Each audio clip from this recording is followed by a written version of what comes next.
So my name is Stacey Sörensen, and I work at Lund University. I'm professor of physics, but presently I'm also vice rector in charge of research at the University of Lund.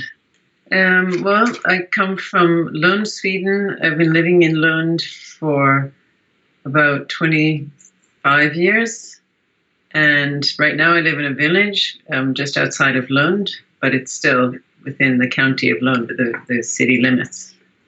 So my children go to school in Lund, and Lund is it's both a city which has been here for hundreds and hundreds of years, and then surrounded by farms and small villages, and this is where people live. It's all part of Lund. It's only a few minutes to get to Lund.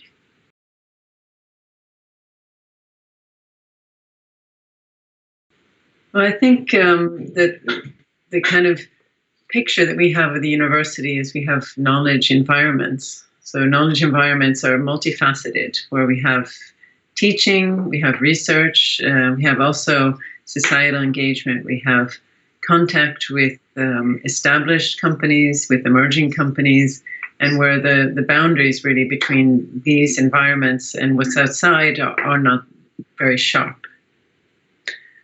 So if we have an idea like that, then we need also buildings which allow us to work like that.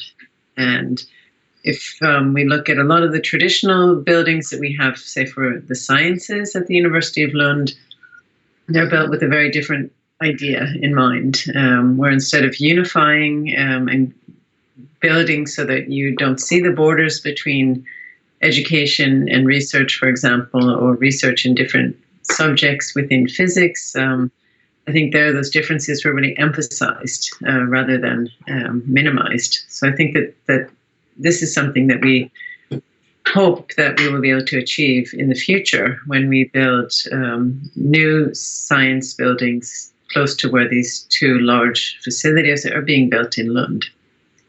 So the ability to design a building that really reflects the way that we work today, I think is very important.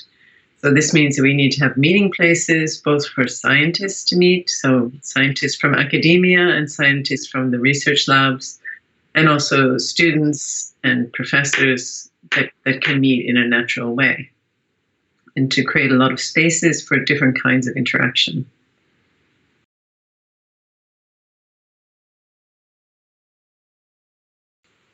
I think today people probably appreciate creating spaces that are flexible so that you can use the spaces in different ways, maybe depending on who's in the school or this classroom or what you're actually using the classroom for. So I think flexibility is going to be a concept that we really need to keep in focus. But if we say really we're thinking about knowledge and how we can emphasize that, I think, this is maybe a more challenging concept to try to define. But if we talk about workshops and showrooms, I think one thing is clear is that we want to really be able to see what people are doing. We want to have also this kind of openness, so that people are not working alone in closed areas, but really are interested in trying to interact much more with either students or with the public, with visitors, and to try to create something new.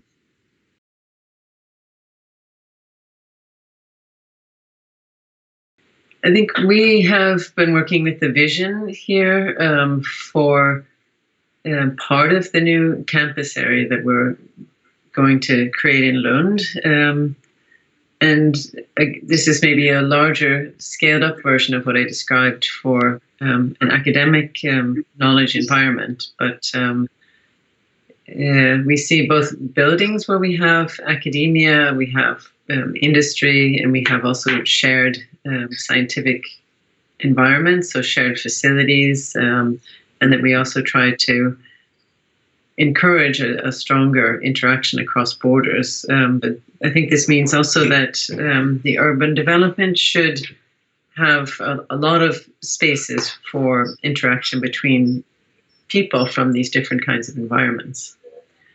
And that we try to create natural meeting places, but we also try to really encourage things to happen. And maybe that's what's still in a very abstract phase, how to really encourage that, is having spaces where people are all from these different environments moving together, meeting together. I think we have to maybe design these to actually make sure that they really do meet and that they really do interact.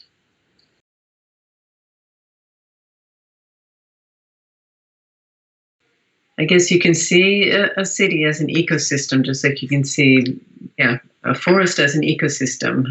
But I guess a city is really characterized by a lot more people and also a lot higher energy consumption and a lot larger production of waste and so forth. But I think that having an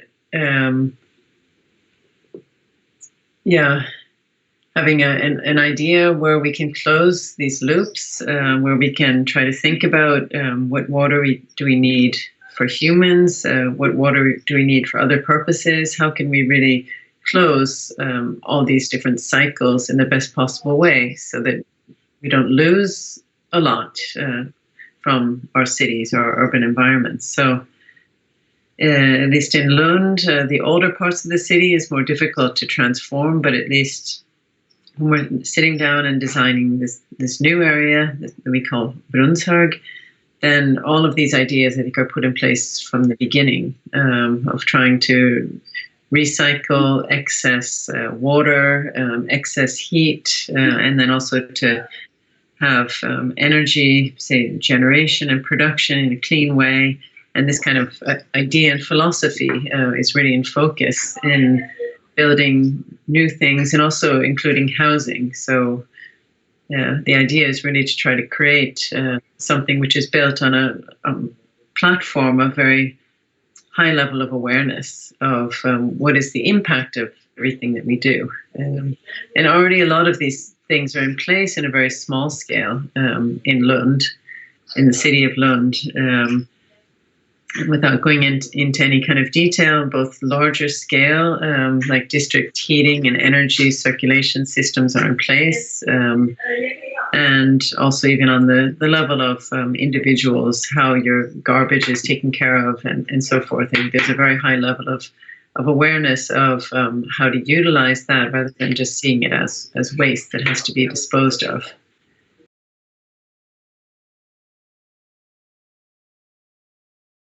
I guess the urban development that we're thinking of, where we're looking at innovation, involves, say, an element of science, an element of academia, and then also industry and very small companies. So each of them having different needs, but also they can contribute different things. And if we want to build an environment which is maybe several different buildings, then we need to consider how will each of these contribute, how will each of these gain by this interaction, and how can we really follow a dynamic development in this building. So it seems that you need to have both a short-term and a long-term perspective in mind at the same time. So the question of how to do that, so far we're working on a couple of projects where we're trying to map out where do we want to be in 5 years, where do we want to be in 10 years, and which groups do we need to bring into the planning and discussion of how to put together these different environments. And that has to be done at a very, very early stage. We have scientific meeting places where we have meeting places for actually carrying out science, and also meeting places for new groups who have not been involved in this planning.